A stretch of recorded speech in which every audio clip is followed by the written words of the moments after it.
It is June 2nd, 2015, and we are in room 601, courtroom 601 of the Sandra Day O'Connor United States Courthouse. My name is Paul G. Rosenblatt, Senior District Judge, and I am here to have a discussion with Senior Judge Roslyn O. Silver, who is also a Chief Judge Emeritus of the District Court of Arizona. Good afternoon, Judge. Good afternoon. That sounds so fancy, emeritus. I'll have to remember that. Oh, I love that. I first saw that with Judge Craig. Oh, Used really? that title when he yeah. was still sitting on the court. Mm-hmm. You have a very impressive and remarkable resume, Judge Silver, and we'll get into that as we carry on our conversation here today. But of course, we always have to start with the date of your birth and your full name. Begin at the beginning, said the king to the rabbit. Well, I was born February 28th, 1946 in Phoenix, Arizona. And my name is Roslyn Olson Silver. I guess I have many middle names. Roslyn, I didn't have a middle name when I was born, so my mother let me choose one later, and I couldn't decide. So I either went by Roslyn Elaine Olson or Roslyn Rebecca Olson. Well, that's all we need to know about that. Okay. Where were you born? You were born in Phoenix. Uh-huh. And tell us about your parents. What were their names? My father's name was Roswell Olson. My mother's name was Anne Catherine Bartkowicz, but pronounced, if you're Polish, Bartkowicz. And they were from Illinois. My mother was born and raised in Chicago, and my dad was born and raised in Rockford, Illinois. And do you know much about your grandparents? A little bit. My mother's side was Polish, and my grandparents were immigrants. Came to this country for a new life way back in the late 1800s. And my father's parents were Swedish and came here for the same reasons. Settled up north in that cold country, which, you know, having been born and raised here, I could never understand. Do you know much about the family background in Sweden and or Poland? It's a little obscure in both of them. I'm like many people, I'm beginning to think about ancestry and doing a little research. I know that the rumor is that on my mother's side, that my grandmother was Jewish, and my grandfather was Catholic, and they came to the United States independently and got married, and my grandmother and my mother were brought up Catholic. And my father's parents I really don't know much about, although that they came to Wisconsin first. They had farms, but my grandfather went into the construction business and was made quite a living as an owner of a construction company in Rockford, Illinois. Aha. And do you know how they met? Yes. They met, unfortunately, but fortunately for us, because we were the product of their love and marriage. Unfortunately, because they both contracted tuberculosis, and both of them had great ambitions to go to medical school. These are your grandparents? My parents. No, I was asking about your grandparents. On both sides. How your grandparents met? Yeah, my grandparents on my mother's side, they were all just in Chicago, and there was a community of Polish people, and that's how they met. I think it was a church or something of that sort, some community kind of a function. And my grandparents on my dad's side, I'm not really sure. But they had a wonderful extended family. My mother's, or my grandmother on my dad's side, she died in childbirth, having my dad. And her family was the Anderson family. And they were very close with my father. In fact, my grandmother who died, her mother raised my father until my grandfather, Albert Olson, remarried. And that side of the family has been very important to us all our lives. How about that? That's very interesting. Now, you say your parents met after they had both contracted tuberculosis? They both independently contracted it. My mother was working in a sanitarium in Chicago to get enough money she was going to medical school. She'd been accepted to medical school, but they didn't have the money. You know, those were the days. And it was a sanitarium for people with tuberculosis. And she got tuberculosis. My father, I guess he went to, both of them graduated from college, but there was apparently some issue about whether or not the family was real happy with him going to medical school, even though he was capable and had been accepted. And so he was working 2 or 3 jobs. He had become a pharmacist, and he was working at a pharmacy, and his health broke down, to be very simple about it. And so he ended up in a sanitarium, and that's where they met. This is almost a love story. It is a love story, because over time I learned, and these were the days, you know, when you didn't have much contact or communication with the opposite sex. And my mother told me, and she's very, not really proper, but she's very shy, would say, they used to meet, my dad and she used to meet in the stairwell of the sanitarium. So it was kind of cute. And my mother had the good fortune of having somebody land at the doorstep of her parents from the city. And she was working at a sanitarium in the city of Chicago, and this was in the era of Mayor Daley and the unions. And she wasn't a union member, but they handed her a check because that was the only way she could come to Arizona to essentially save her life. Is there were no drugs then or curative drugs for tuberculosis. So she came all the way to Arizona. It was actually Tucson, to live with a family. And in those days, that's the way you recovered. And still, it wasn't quite always sure. And my father followed her. His family had the money and made the money available to him to come to Arizona. And they were fearful about getting married because there was so little known, although they were as knowledgeable, I guess, as people could be as patients about the disease. Very little was known about what the effects would be on offspring.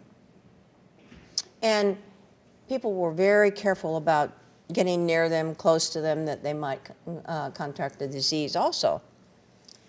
So they were reluctant to get married, but my mom got pregnant. Wonderful. I didn't learn about this until much later in my life. My sister told me, and she basically said, "You knew that," and she's kind of that way. So anyway, so that's how it all started. In 1944, they got married. They were married here in Tucson. In Tucson. Mm-hmm. And you have brothers and sisters, apparently. I do. I have my sister, who's the older sister, and I am the second born, and then I have a baby brother. So my older sister is Christine, and my brother is James, or Jimmy. also known as Jimmy Olsen, like Superman. And then you spent your early childhood years in Tucson? No, we actually, my parents, because the only place my dad could get a job, they lived in Bisbee. He got a job in order to support his family. You know, the ideas of completing medical school for either of them was not possible. So they went to Bisbee and you know, lived in about as simply as you could possibly live with very little money. And he got a job with the Upjohn Company and was a pharmaceutical representative. And then they were finally transferred to Phoenix.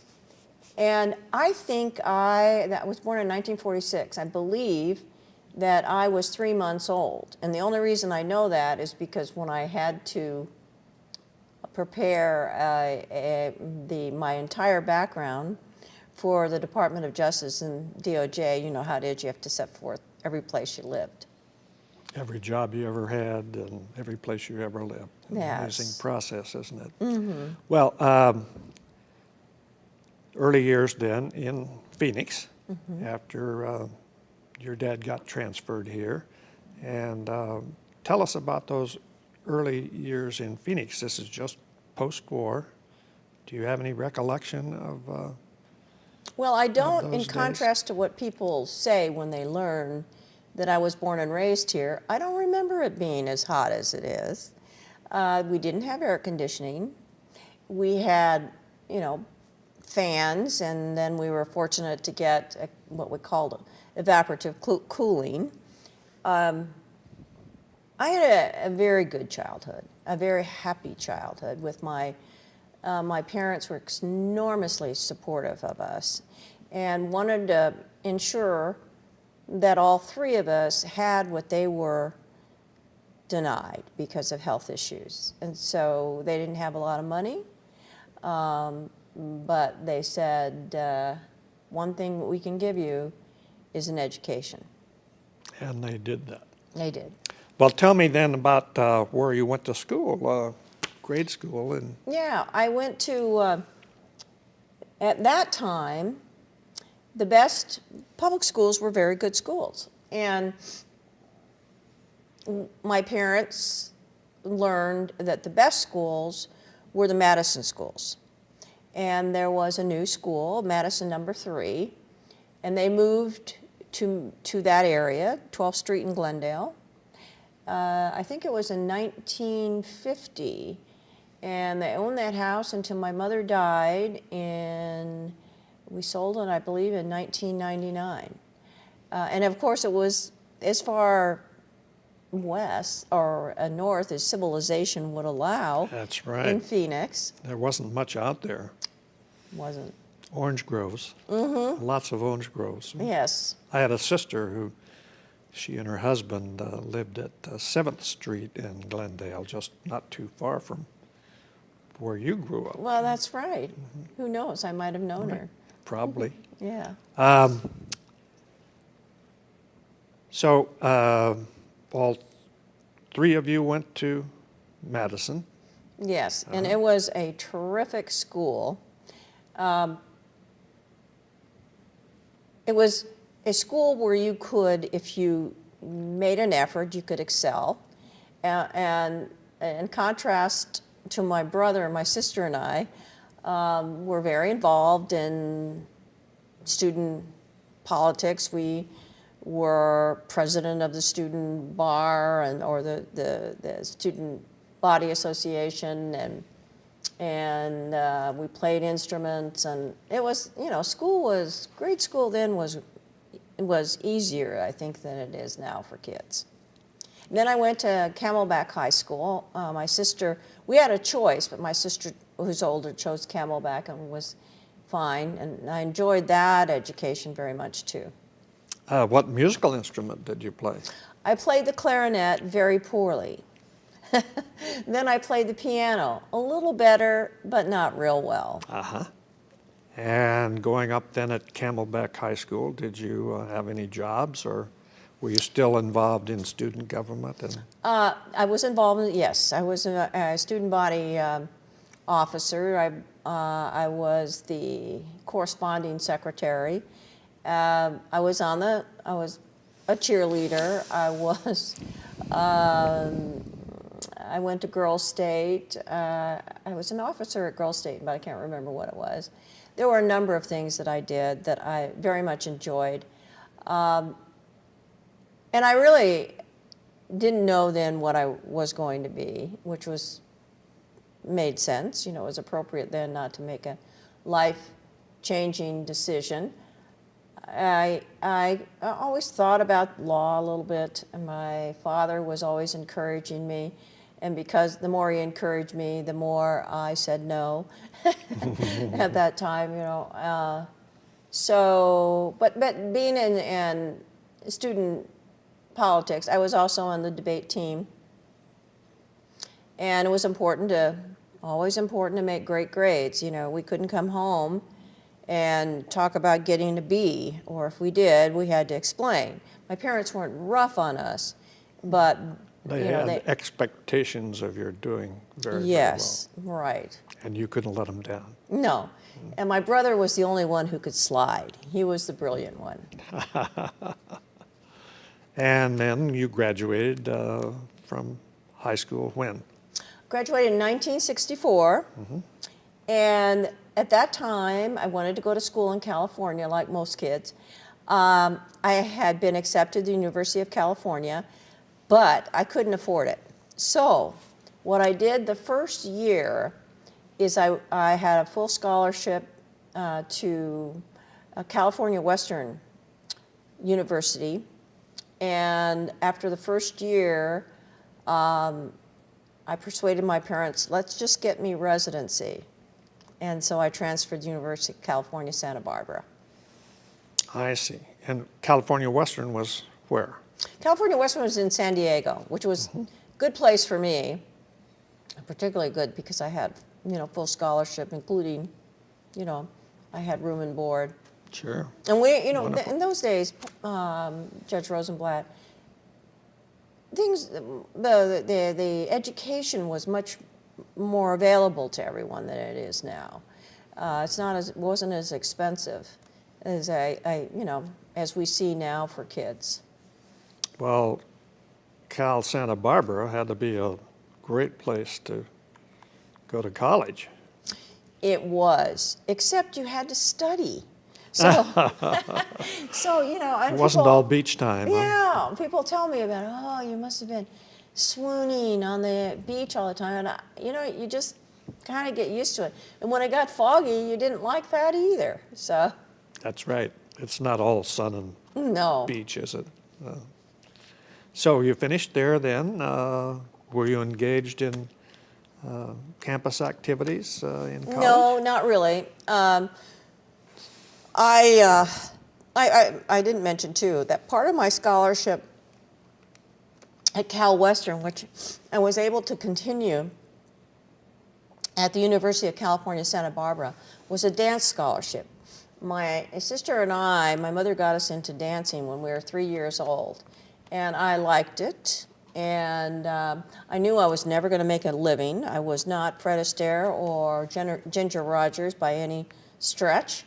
But it was certainly a way to make some money while you were in school. So I did that, and I worked a lot. And so I'd have extra spending money.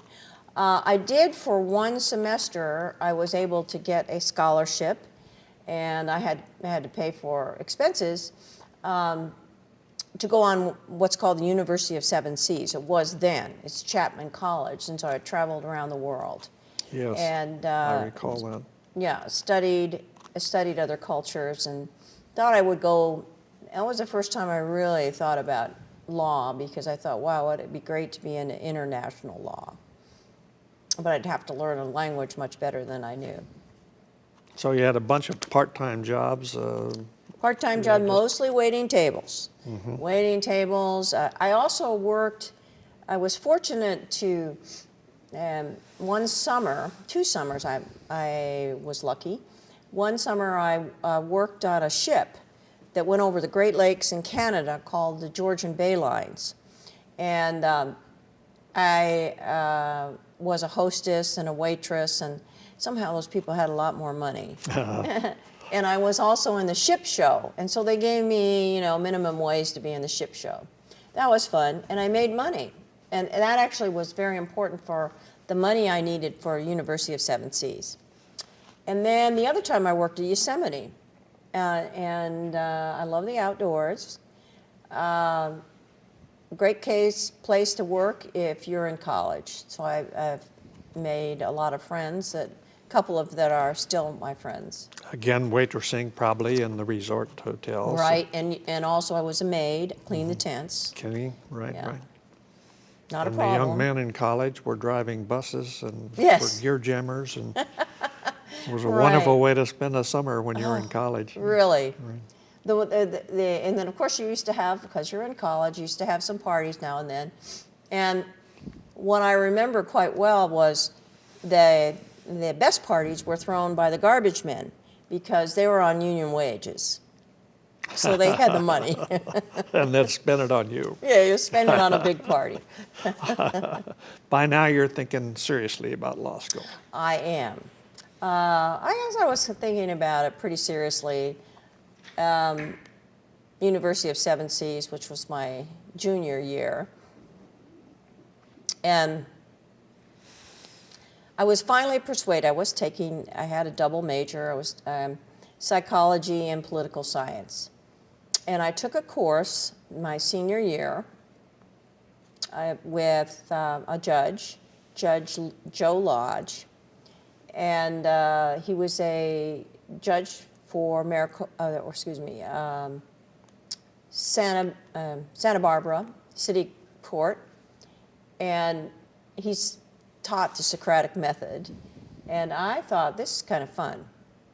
And I kind of told him I was thinking about law school, and he said, you need to go to law school.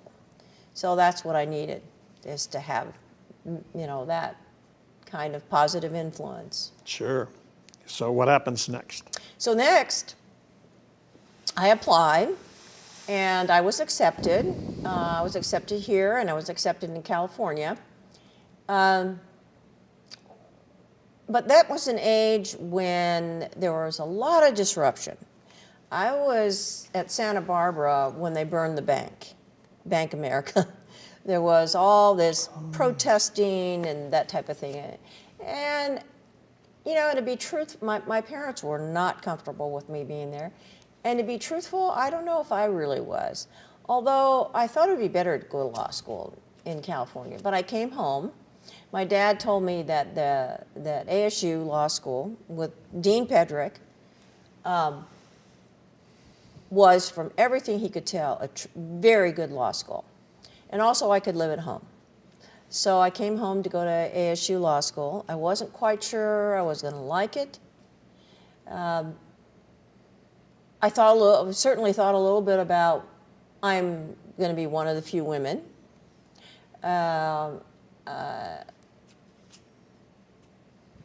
But, I have to say there was never a concern in my mind that I couldn't make it.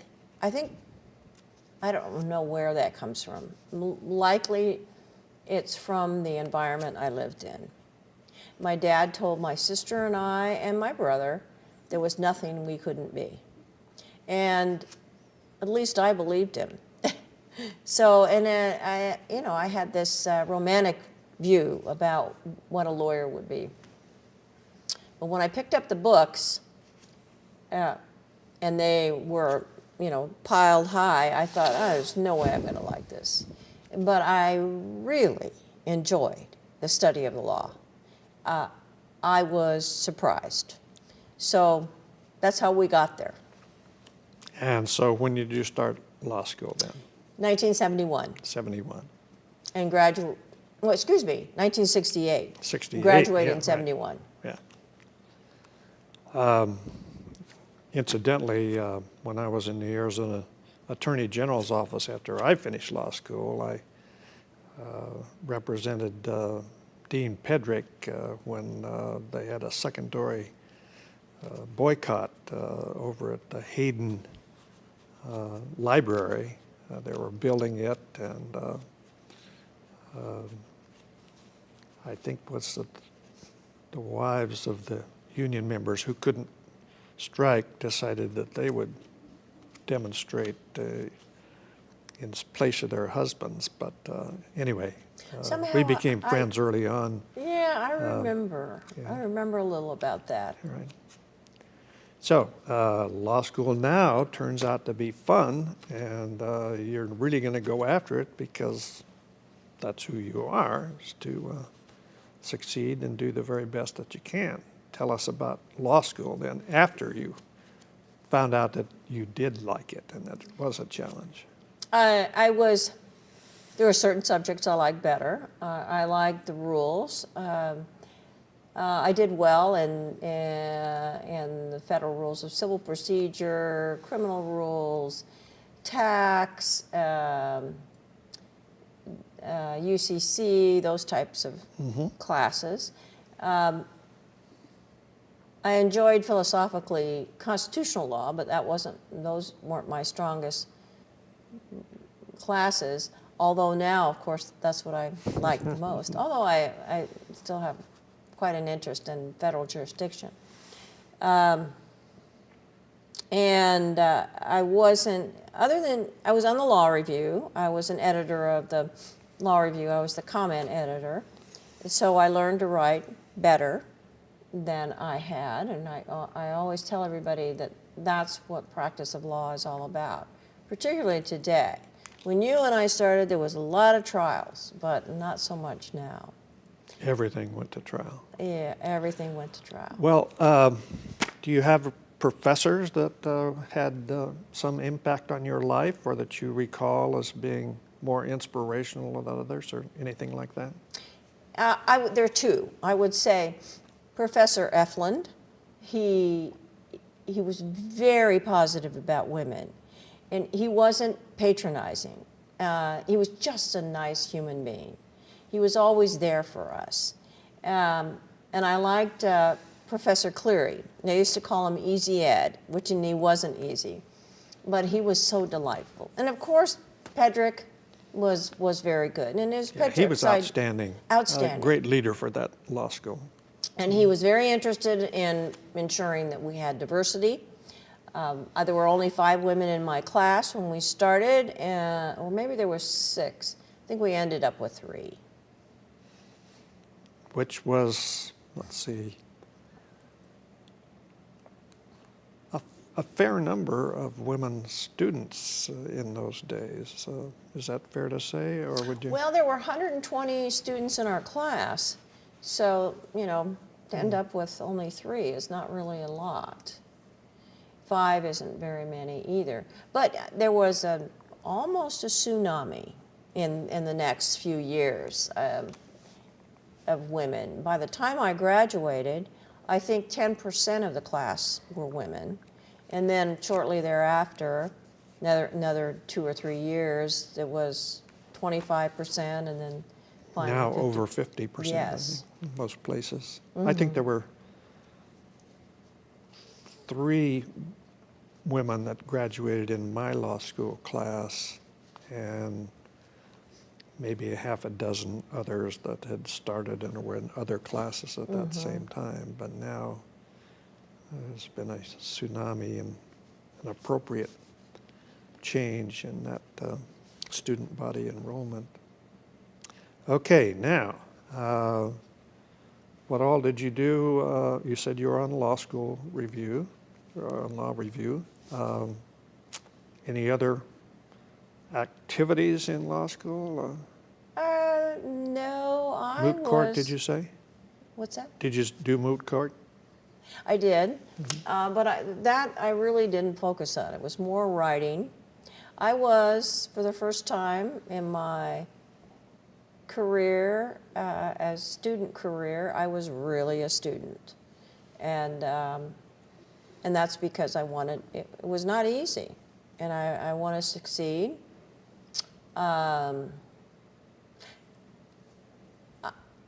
Although there certainly was a question by some of the professors and certainly some of the students about whether or not women really belong there. And I did hear that occasionally.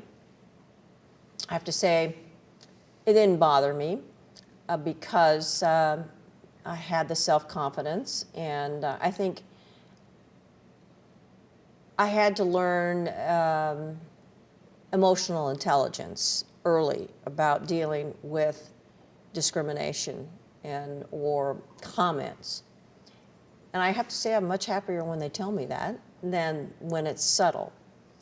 And the very first time I walked into law school, I met an upperclassman, and he wanted to know why I was there. And there were, very many women there. And I said, well, I'm going to be a first-year student. And he said, well, you better watch out because there are no ladies' restrooms here. So you're going to be running over to the... Oh, God. You're going to be running over to the... And I thought, well, I left there. I thought, that's okay. Maybe I'll get, Depends underwear. I don't know. So that's my first, funny recollection of law school. But on the whole, I have to say that once you got good grades, you basically proved yourself. It had a leveling influence on people. There was a big question. Okay, you did well in law school. Are you going to be able to be a courtroom lawyer? So that was the next hurdle about whether or not that was going to happen. And I thought about, well, there's always something else I can do. But I clerked for Justice Lockwood, which was a great start because she was an icon. I met Sandra Day O'Connor, Justice O'Connor, early on, and she was very encouraging. I actually met her on the street as I was walking from my office to the courthouse in Maricopa County, and she, I had a briefcase, and so she stopped me. This is after your clerkship. Yes, after the clerkship. Right. And of course, there were mentors, and Justice Lockwood would take me to the Arizona Club, where there were a handful of women who were practicing, and you'll remember one, Virginia Hash. And so that was, my introduction. I thought I wanted to be a trial lawyer because it just kind of my nature. But I saw right away it was going to be very difficult to gain the skills to do that. I ended up in a variety of different jobs. I worked on the net. Let me interrupt. Oh, okay. I have to tell you a little story about Justice Lockwood. Okay. When I was in private practice, I was arguing a case in the Arizona Supreme Court. And I wanted to cite a case written by her father, Alfred C. Lockwood, who was a very distinguished jurist as well. But I didn't want to be too obvious about trying to play the family game with her. And so I was looking at one end of the bench and talking about the learned Alfred C. Lockwood and the import of the case that he had authored. And then I let my eyes drift down to where Lorna was seated, and the poor dear was fast asleep. I had wasted all my theatrics for nothing. Oh, that's great. Well, but she was a great gal. But in those years, she was getting up there. But yeah, she was declining to some extent, Right. At least physically, not mentally. But she, I don't know how many years after I clerked it. But a perfect job for a law school graduate, and in your case, particularly as a woman, even that opened up avenues and doors for you. Where did you first go to work then? After that, I worked for a law firm, very small firm. They were sort of spin-off from other big firms, Doughton, Feinstein, and Wilson. And I was their first law associate, And I stayed there for 2 years, got a good start. But then I decided that it was time to do something else, an adventure. So the next step was The Navajo Reservation, yes. Now, that was a real adventure. Tell us about how that came to be and what you did for the Navajo Nation. There weren't a lot of Anglos on the reservation, but I was always interested in Native Americans. I grew up with them. We have 22 Indian tribes here, and some of them were in my grade school. And I became the lawyer for the Navajo tribe for the Department of Education, and was fortunate to have a couple of really important cases that I am proud of while I was there. And they were, one of them involved a lawsuit that was brought by the utility companies against the school districts on the reservation, because the argument was that the tax was confiscatory. There's very little private property on the Indian reservations. So the utilities were being taxed at something like 90%. And they brought a request for a preliminary injunction. And I represented the Navajo tribe along with people from what's called Dene. That was the legal services up there, some very bright lawyers. And the opposing lawyer was Judge Craig. So that was my first opportunity to do it. And Mr. Von Ammen. Phil Von Ammen. Yes, from Fenimore Craig Von Ammen. And it was quite a case in front of Judge Craig. And it was a 2-week trial. So I really got an opportunity to see what it was like to be in federal court. And we lost in front of Judge Craig, but we were persuaded by the law that we would win at the Ninth Circuit, because essentially, without getting into a lot of detail, there is no such thing as a confiscatory tax when it comes to 90% of whatever your property value is. It may have changed. That was in 1974. Anyway, and so the case was settled, and that was a tremendous experience for me. Then I had another case that was brought against the federal government involving a federal funding statute, and we brought it on the basis that it was a violation of equal protection, and it was brought in the federal district court and DC circuit, and we were successful there.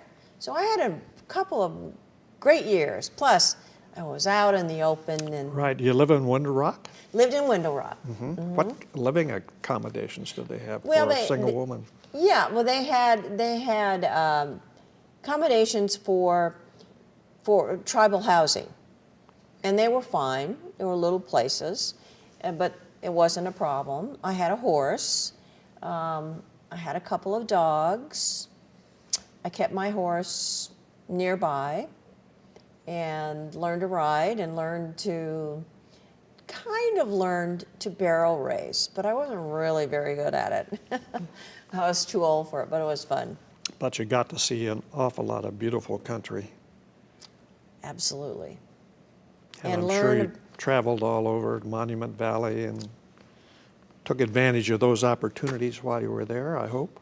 I did. We used to travel to various chapter houses, and we traveled generally by one of those small airplanes. And I never want to get in one again, because it was on the reservation. Maybe it's everywhere, but the climate was such that it was always very bumpy, and I was always sick. But I learned so much about the Navajos and didn't learn the language, but Well, learned it's about very the people. difficult language to learn. But tell us about the chapter houses. What were those, and how did that fit in on a reservation? The chapter houses were comparable to what we call cities, and they were located all over the Navajo tribe. Now, the Navajo tribe exists in Arizona and New Mexico and Utah, but mostly Arizona. And so there's the Chinle chapter, there is the, why am I not thinking about it? A whole bunch of them that, Navajo, Window Rock, Tuba City, and Tuba City was kind of a big chapter house where there was a lot of people there. Then there were a number of them that were, Tisnos Pas is one that I remember, and they were communities, and they had representatives from each of those communities that were part of the Navajo Tribal Council. So they're sort of like political subdivisions Yes, they are. of the tribe? People are elected from each of those. Chapter houses rather than a county or a city or some such. Is that That's right. the way it works? Okay, 2 great years there? On the I roads? left there in 1976 and came back to Phoenix, and I worked for the Greyhound Armor Dial Corporation. And I had gotten my appetite whet for trial work when I was on the reservation and we had those 2 cases. But while I was at the Greyhound Corporation in the Labor Department, I did their arbitrations. And that gave me an opportunity on an informal basis to learn how to do direct examination and cross-examination. And I loved that area of the law because it was so people-oriented. You know, it was human behavior in the most critical area of life, which is your job. So I traveled all over the United States and did arbitrations. One of them that I particularly remember was in Louisville, Kentucky, where it was a meat packing plant. And in order to earn my stripes with the people who worked there, I had to get a tour and had to go down to the kill line. Now that's something I'll remember, but not fondly. I'll bet. Well, you see, as I looked at your resume, you kind of ticked these off in 2-year hitches, but what a broad background of experience you're generating. After Greyhound, I got the bug with a couple of other friends to go to open our own law firm in the employment area, which I felt more competent to handle, and they did too. One of them was a former judge, John Schwartz, and he's still a very good friend of mine. And we were in practice for a couple of years. The only reason why we separated and somewhat dissolved was because we had this huge case. It was a personal injury case, and it was really drying up all our resources. It was a multi-million-dollar case. So 2 of us decided to leave. That was Judge Schwartz and I, and we both went our separate ways. I went with the Equal Employment Opportunity Commission, where I felt that it was a job that was well suited for me too because of my employment background. But I only stayed there for a while because I heard about an opening or openings at the U.S. Attorney's Office. And that's when Mike Hawkins, who was a very close friend of mine, Oh,